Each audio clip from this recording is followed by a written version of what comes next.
చాలా అదృష్టంగా భావిస్తా ఉన్నాను.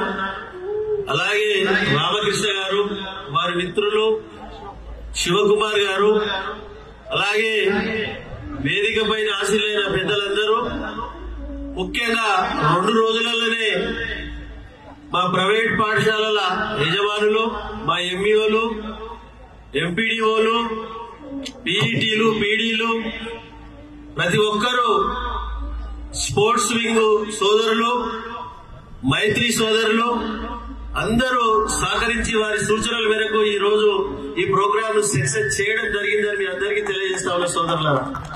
ఒకటే ఇంతకుముందు సీతారావు గారు చెప్పడం జరిగింది, ఒకటే రోజు యోగా కాదు, రోజువారీ కార్యక్రమంలో పొద్దున 7:30, 8కు 10 గంటలకు టిఫిన్ ఎట్లా చేస్తాం టైం పెట్టుకుని, మధ్యాహ్నం 1 నుంచి 2 గంటలకు భోజనం ఎట్లా చేస్తాం, సాయంత్రం 8 గంటలకు పెట్టడం, పొద్దుగా 8 గంటలు వేస్తాం, టైం టేబుల్ అనేది ఉంటుంది. యోగా గిట్ట మనం దానికి టైం అంటూ ఫిక్స్ చేసుకుని 5 to 6, 6 to 7 అట్లా 1 అవర్ దీనికి స్పెండ్ చేసినట్టయితే తప్పకుండా ఆరోగ్యపరంగా భగవంతుడిచ్చిన సమయాన్ని 100 సంవత్సరాలను చనిపోయేది తప్పదు, ప్రతి ఒక్కడు గిట్టగా తప్పదు, చనిపోయేంత వరకు ఆరోగ్యపరంగా ఉండాలనేదే ఒక ఆలోచన యోగా సంబంధించిన సారాంశం అనుకుంటలేదు. కాబట్టి ఆ విధంగా ప్రతి ఒక్కరు, పిల్లలు, మీ పేరెంట్స్, చాలా మంది పెద్దలు ఉన్నారు, వారందరూ గిట ఆ పద్ధతి పాటించినట్లయితే పటాన్చెరు నియోజకవర్గం ఆరోగ్యపరమైనటువంటి నియోజకవర్గంగా మారి మనకి ఎన్నో సేవలు అందించడానికి మీరు అందరూ ముందుకు వస్తారని మీ అందరికీ తెలియజేస్తా ఉన్న సోదరులారా. కాబట్టి నేను ఒక మాట అడుగుతా మిమ్మల్ని, ప్రపంచంలో ధనవంతుడు పోయా చెప్పండి ఒకసారి. ఆరోగ్యవంతుడే ధనవంతుడు ప్రపంచంలో, దానికి మించిన ధనవంతుడు ఎవడు లేరు అని చెప్తా ఉన్నా మీకు.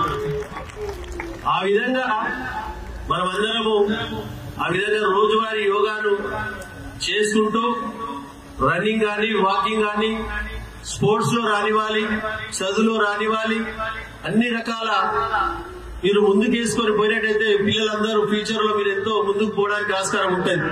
మనకు జటిలమైన సమస్య మనం ఉంటున్నది ఒకటి. ఈ రోజు చూస్తా ఉంటే టీవీలలో, పేపర్లో చూస్తా ఉంటే పొద్దున్న లేవగానే మత్తు పానీయాలకు యువతంతా బానిసలు అవుతా ఉన్నారు. ఈ రోజు పోలీస్ సోదరులు మాకు మంచి సూచనలు, సలహాలు ఇవ్వడం జరిగింది. ఈ రోజు చేస్తున్న కార్యక్రమంలో వాళ్ళు ఇక్కడ భాగస్వాములే. కాబట్టి ఈ రోజు మత్తు పానీయాలకు దూరం ఉండాలని చెప్పి ఎస్పీ గారి డైరెక్షన్ తోటి ఇక్కడ బ్యానర్లు కట్టడం జరిగింది. అవన్నీ సూచనలు పాటించినట్టయితే వాటి సైడ్ కన్నెత్తి గిట్ట చూడకుండా ఆరోగ్యపరంగా మీరు యోగా చేసుకుంటూ మీకున్న మక్కువ ఉన్న గేమ్స్ లో రాణిస్తూ చదువును జోడించి ఫిజికల్ గా, ఫిట్నెస్ గా మీరు ఉన్నట్టయితే తప్పకుండా పటాన్చెరు అంటే ఒక మినీ ఇండియా, మినీ భారతదేశం. ఇవన్నీ దృష్టిలో పెట్టుకుని మీరు అందరూ ముందుకు పోవాలి.